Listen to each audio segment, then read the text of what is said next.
Et maintenant, parlons nutrition avec Antoine à table. Pourquoi? De quoi, pourquoi? Pourquoi est-ce qu'on parlerait de ça? Eh bien, pour poser vos questions sur l'alimentation. Et pourquoi est-ce qu'on ferait ça si on a toujours mangé sans se faire dire comment faire? Eh bien, peut-être parce que vous mangez n'importe Ok, je vais prendre la relève. Merci beaucoup. Whatever. Donc, si je comprends bien, vous vous demandez à quoi ça sert un nutritionniste. Eh bien oui, en gros, c'est pas mal ça, sans vouloir vous offenser. Non, ça va. Mais pour vous expliquer qu'est-ce qu'un nutritionniste peut faire pour vous. Pardon, un diététiste ou un nutritionniste?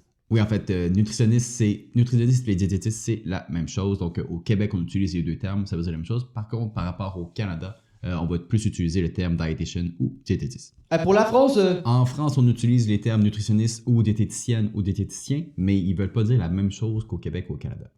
Oui, c'est bien beau tout ça, mais on s'éloigne du sujet. En effet, donc pour revenir sur le rôle de nutritionniste, ça va être d'aider les gens à maintenir ou améliorer leur santé. Donc ça peut aider à guérir?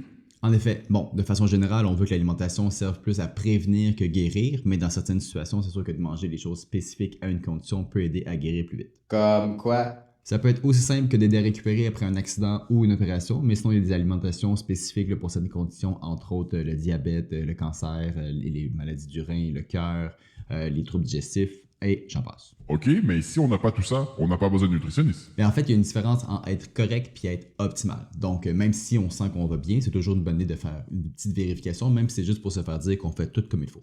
Ok, mais si disons que je vais bien et que je mange bien, là, j'ai pas besoin de consulter. Eh bien, ça dépend. Si vous êtes quelqu'un d'actif, vous voulez peut-être augmenter vos performances ou juste améliorer comment vous vous sentez pendant vos entraînements.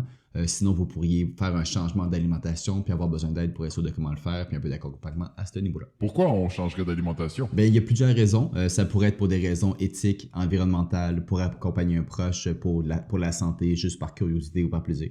Et qu'est-ce que vous pensez des personnalités en ligne qui parlent déjà de nutrition? Bien, comme il y a plusieurs personnalités et aussi plusieurs opinions qui sont véhiculées en ligne, c'est bon pour démarrer des discussions ou ouvrir des horizons. Par contre, c'est toujours mieux de remettre en question puis d'aller confirmer avec quelqu'un qui est formé dans le sujet qu'on veut explorer. Mais vous, vous êtes sur les réseaux, donc faut vous écouter ou pas? Non, pas plus que les autres parce que les recommandations que je peux faire ici sont seulement générales. Ce qui serait valable pour vous devrait être spécifique. Puis ça prendrait des rencontres individuelles qu'on pourrait avoir quand vous voulez.